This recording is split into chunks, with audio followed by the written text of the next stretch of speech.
Hacıxan burada nə gəlsən bu vəziyyətinlə? Gelmişim Çeşme Amerikalı gözlerin çıkardı. Neçə sinnin var?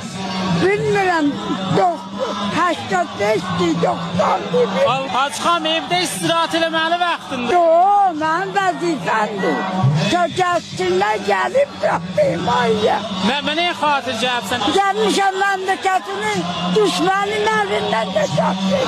Düşmən bombu ilə gəlir, hava peyma ilə gəlir. Gelsin, ne kadar gelir gelsin. Borç var, İslam var.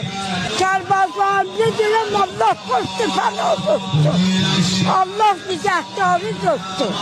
Sizden geleyi biz de kıyamandayız. Yaxşı da barışaq qutula bu cəm. Yo, barışmalıyız. Niyə bə?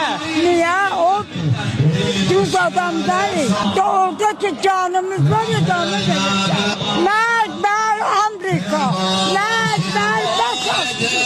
Nerede namusumuz? Nerede adam?